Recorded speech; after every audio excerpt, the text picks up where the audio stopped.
যে পুতুলকে তুমি কথা বলতে বলছো ও যে ধাতুবিহীন পুতুল গো। ধাতুবিহীন পুতুল কি কখনো কথা বলে? তাইও কথা বলে না। আচ্ছা রাজনন্দিনী, আমি তোমাকে যদি এমন একটা পুতুল দিই, আর যে পুতুল তোমার সঙ্গে হাসবি, কাঁদবি, নাচবি, গাইবি, আবার মাঝে মাঝে ক্ষীর নবনীয় চেয়ে খাবে, তাহলে কেমন হয় বলো তো?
পুতুল হাসবে, কাঁদবে, নাচবে, গাইবে, আবার ক্ষীর নবনীয় চেয়ে খাবে। ওই দাও দাও, ওই পুতুল তুমি আমাকে দাও। আমি তো বুঝতে পারিনি, তাই হাত পেতে চাইলাম। আর তখন সেই বৃদ্ধা আমাকে কি বললো জানো? আমায় বৃদ্ধা বলল, রাধে, ওই পুতুল যদি তোমায় পেতে হয়, জগমঙ্গলকারিণী মহান মন্ত্রে দীক্ষিত হতে হবে। আগে তোমায় দীক্ষা নিতে হবে, নইলে পুতুলকে তুমি পাবে না। দীক্ষা সে আমি কোথায় নেব? কি দিবি আমায় নাম? বলছে কেন? তুমি যদি বলো আমি তোমাকে সেই নাম শুনিয়ে দিতে পারি। এই বলে ওই বৃদ্ধা তপস্বিনী আমার কাছে এসে আমার কর্ণমূলে প্রথমে কি করলো জানিস? শ্যাম নাম শোনায়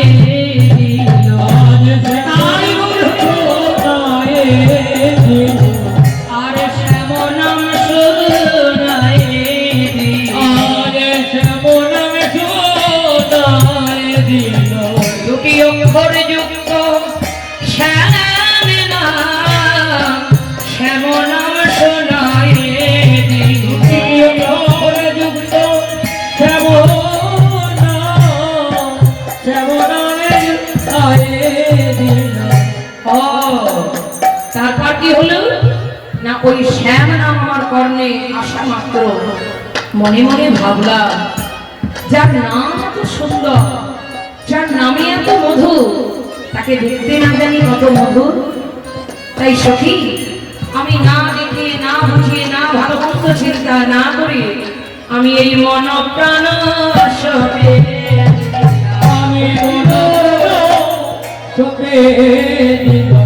ওই শ্যামে নাম শোনা মাত্র মন প্রাণ সবে ওই শ্যাম শোনা মাত্র ওই মত সুধা মাথায় আছে। হরি হরি কত সুধা মাথায় আছে।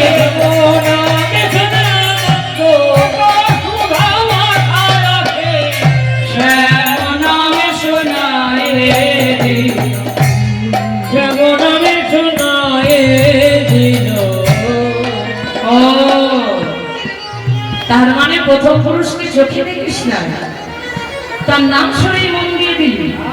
হ্যারে রাধে, সে যদি দেখতে ভালো না হয়, সে যদি বোবা হয়, অন্ধ হয়, বলে দেখ কত তো বিচার করিনি, মনে মনে ভেবেছি যার নামে এত মধু, যার নামে এত সুধা, তাকে দেখতে না জানি কত মধু। তাই বিচার বিবেচনা না করে আমি আমার মনোরত্ন তাকে দিয়ে দিলাম। বাহ, তাহলে এটা গেল প্রথম পুরুষের পরিচয়। আর দ্বিতীয় পুরুষকে কিভাবে ভালোবাসলি? দ্বিতীয় পুরুষের সঙ্গে কিভাবে মন দেয়া নেয়া হলো? বলছে দ্বিতীয় পুরুষকেও আমি চোখে দেখি নাই। ও সে কি রে, তবে ভালোবাসলি কি করে? তা দ্বিতীয় পুরুষকে ভালোবাসলাম কি করে জানিস?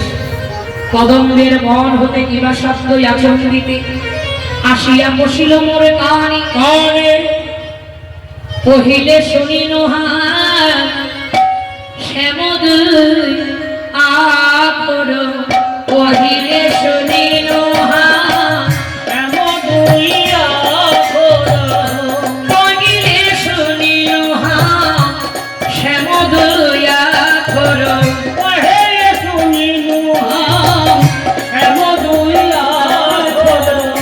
ওইখানে মন চুরি গেল প্রাণ সজনী, ওইখানে মন চুরি গেল প্রাণ সজনী, ওইখানে মন চুরি গেল প্রাণ সজনী। তারপর কি হলো না জানি কইছ মডুলি গেলা কই, হরি হরি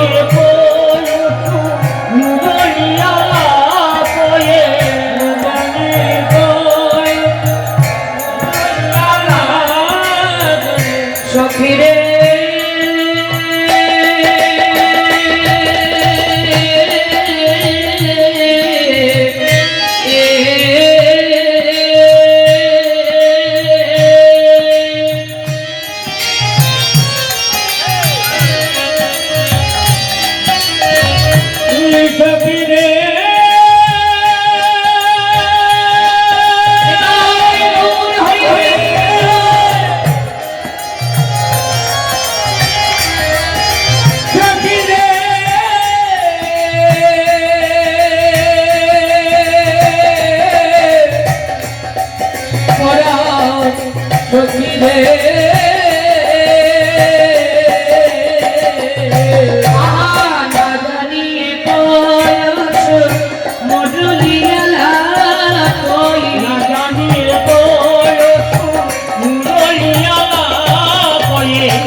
ওইখানে শ্রুতি হরি নীল প্রাণ সজনে,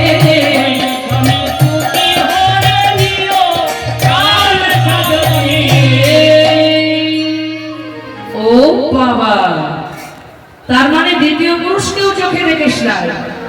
বলে না আমি দ্বিতীয় পুরুষকেও চোখে দেখি না। বা রাধে তুই কি করলি? দ্বিতীয় পুরুষকেও চোখে না দেখে তাকে মন দিয়ে দিলি।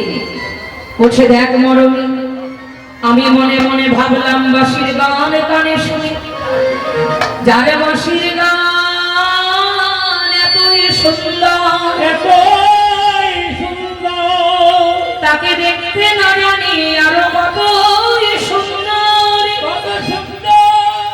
তাই তো আমি আগে পিছে না ভেবে আমি ওই দ্বিতীয় পুরুষকে মন দিয়ে দিলাম, মন দিয়ে দিলাম।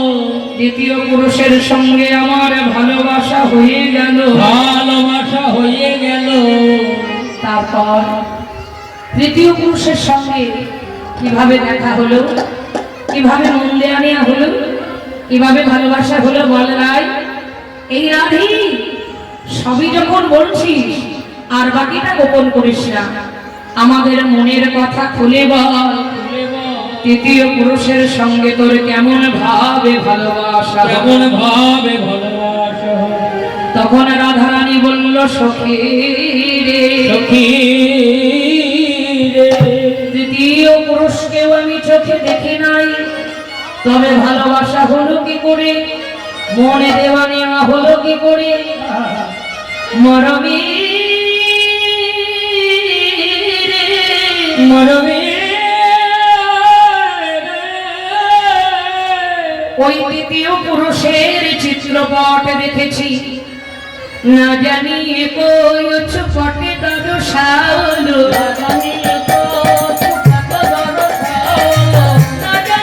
কই পটে দাদু সাউলো, নবজল ধর যিনি কাঁদি সখীরে, নবজল ধর যিনি কাঁদি সখীরে, নবজল ধর যিনি কাঁদি সখীরে, নবজল ধর যিনি কাঁদি সখীরে।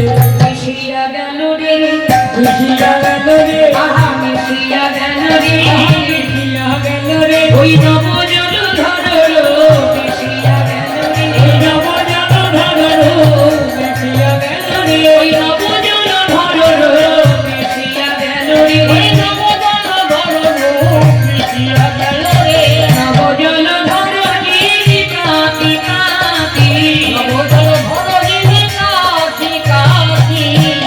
অর্থাৎ আমি একটা চিত্রপট দেখেছিলাম। চিত্রপট? বলি হ্যাঁ। আচ্ছা, এই চিত্রপট কেমন দেখলি? না, চিত্রপটে একটা অপূর্ব সুন্দর রূপের মানুষকে আঁকা ছিল। একটা এত সুন্দর রূপের মানুষ এত সুন্দর করে আঁকা ছিল, যে নিরজনে বসে বসে এঁকেছে সে মনে হয় নয়ন দিয়ে চেয়ে দেখে না। সে যদি দেখত সে নিজেই সেই রূপে পাগলিনী হয়ে যেত। তখন রাধারানীকে ললিতা প্রশ্ন করছে, এই রাধে, এই যে তৃতীয় পুরুষের চিত্রপট দেখে তুই তাকে মন প্রাণ দিয়ে দিবি, তুই তাকে ভালোবেসে ফেললি, এই চিত্রপট তোকে কে দেখিয়েছিল? এই চিত্রপট তুই কোথায় পেলি? কে তোকে দেখালো? তখন এইবার রাধারানী বলছে, ওই চিত্রপট আমাকে বিশাখা দেখিয়েছিল। বিশাখা? হ্যাঁ রে বিশাখা, তুই তখন থেকে দেখতে পাচ্ছিস আমাদের রাধারানী কত কষ্ট পাচ্ছে, কত দুঃখ পাচ্ছে, কত যন্ত্রণা পাচ্ছে, তবুও তুই জেনে শুনি আমাদের কিচ্ছুটি বলছিস না, চুপটি করে এখানে দাঁড়িয়ে আছিস আর রাধারানীর কষ্ট দেখছিস, তোর লজ্জা করে না? আচ্ছা বিশাখা, তুই এই চিত্রপট আঁকলি কি করে? যাকে তুই দেখিসনি তাকে আঁকলি কি করে? তাহলে তুই কি করে আঁকলি? নিশ্চয়ই তুই তাকে দেখেছিস। কোথায় দেখেছিস? কখন দেখেছিস? আমার সঙ্গে প্রকাশ করে বল। তখন বিশাখা বলছে, দেখো ললিতা, আমিও তাকে চোখে দেখি না, তবে আঁকলি কি করি না, একজন বৃদ্ধা তপস্বিনী তিনি হঠাৎ আমার কাছে এসে আমায় বলল, এই যে বিশাখা, আমি যেমন যেমন রূপের বর্ণনা দেব তুমি ঠিক তেমন তেমন আঁকবে।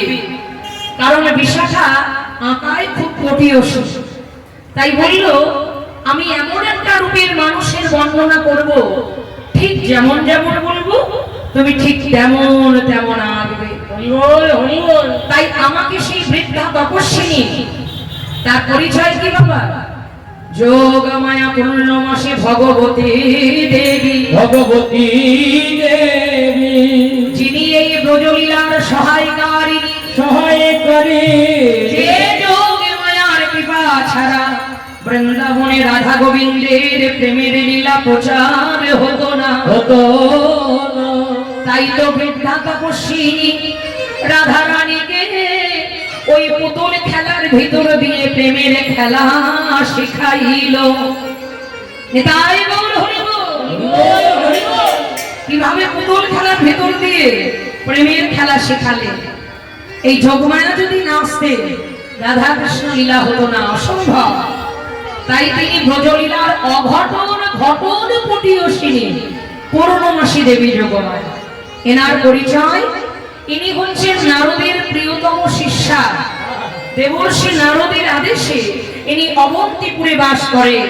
ইনি আবার শান্তিমণি মণি, সেই মণির একমাত্র মা জননী। তাই তিনি তার নাতি বটু মধুমঙ্গলকে নিয়ে এই বৃন্দাবনে অবন্তী নগরে বাস করে রাধা কৃষ্ণ লীলা করেন। তাই আজ সেই বিদ্যা তপস্বিনী তিনি বলেছিলেন বিশাখাকে, ওই চিত্রপট বর্ণনা করেছি আর যেমন যেমন বলেছি বিশাখা তেমন এঁকেছে। সেই চিত্রপট দর্শন করে আমাদের রাধারানীর এমন দশা। রাধারানী বলে সখীরে একেবারে দেবী আমায় বলে দে এখন কিবা করি। ললিতা বলছে, রাধে জয় নিতাই গৌর হরি বল। আপনাদের এই মহতীয় হরিবাসর প্রতি বছর আপনারা যেভাবে সহযোগিতা করেন, অন্যান্য বছরের মতো তুই যাকে 3 পুরুষ ভাবছিস, 3 পুরুষ না। জয় রাধে, তুই যাকে 3 পুরুষ ভাবছিস সে 3 পুরুষ নয়। আমার মনে বলছি সে 3 পুরুষ নয়, একজন পুরুষ। রাধারানী বলে, ললিতা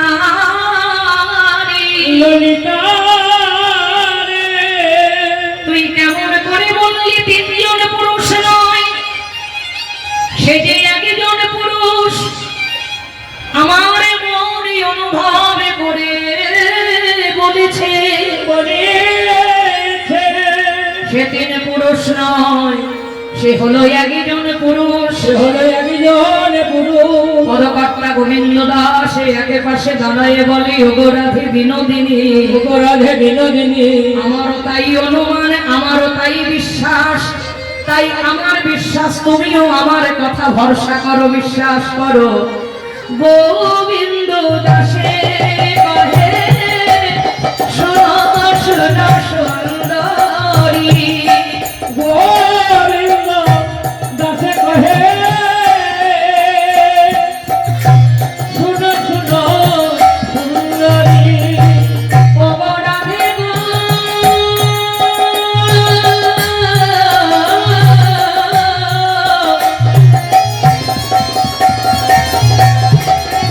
তাই হরি হরি বল, জয় রাধে। আর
কহে শোনো শোনো সুন্দরী, অভয় করো বিশ্বাস, নির্ভয়ে অভয় দিচ্ছি আমি তোমায়, তুমি আমার কথাটাই বিশ্বাস করো দৃঢ়ভাবে মনে প্রাণে। বলছে কি করে বিশ্বাস করব? সে তিন পুরুষ নয়, একজন পুরুষ। কারণ আমার মনে বলছে যা করো নাম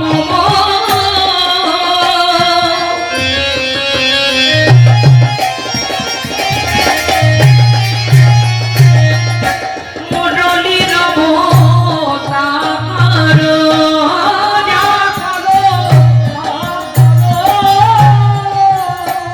মুরলীর অবতার করো যা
পটে করো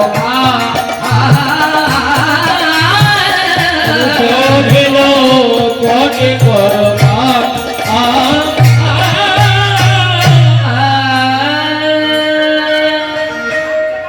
মায়েরা। পদকর্তা এক পাশে দাঁড়িয়ে বলছে এইটি রাধে বিনোদিনী। এত সময় ধরে যে তুমি যাকে তিন পুরুষ ভাবছো, তিন পুরুষ ভেবে ভেবে ভেবে তুমি মারাই যেতে চাইছো, আত্মহত্যা করতে চাইছো, বিষ খেয়ে মারা যেতে চাইছো। আমি তোমায় বলছি ধনী, তুমি আমার কথা বিশ্বাস করো। যার নাম শুনেছো, তারই বাঁশির গান শুনেছো, আবার তারই চিত্রপট দেখেছো।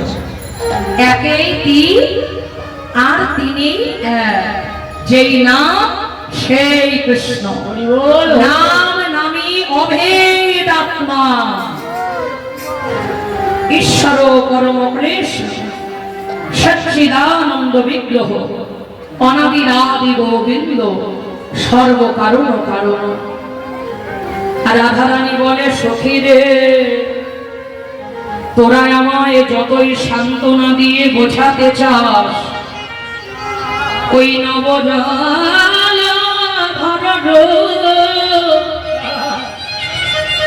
ওই রূপ দেখার সঙ্গে সঙ্গে ওই রূপ আমার চিত্তপটে লগ্ন হয়ে গেল।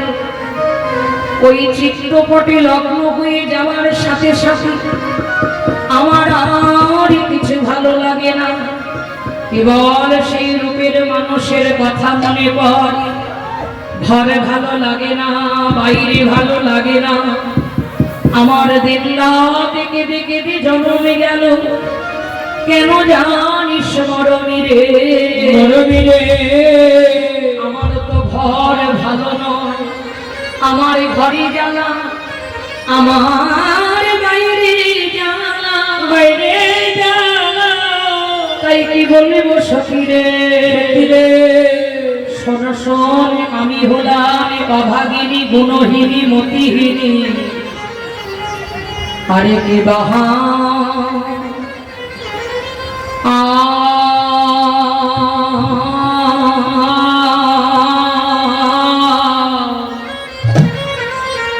हमेशे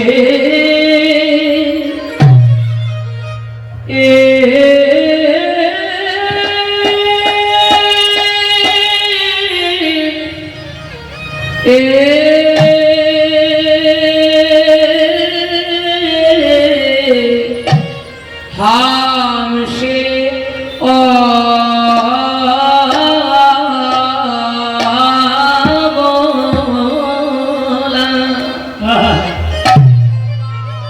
हमसे बोला আমি কুলবালা রে,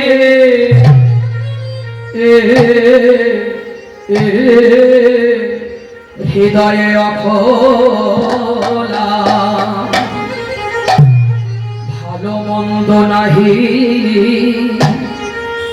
হামসে অবলা, হৃদয়ে অখোলা, ভালো মন্দ নাহি জানি।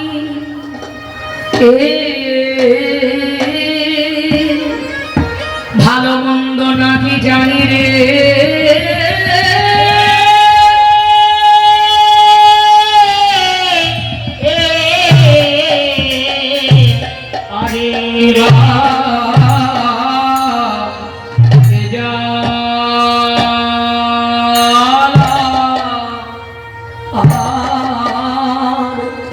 জোড়ায়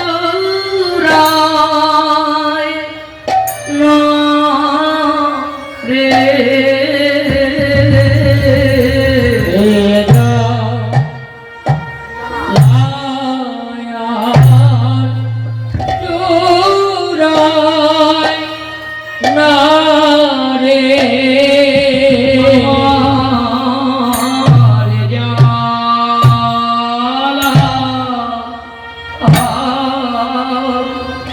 জোড়ায় না রে, আমার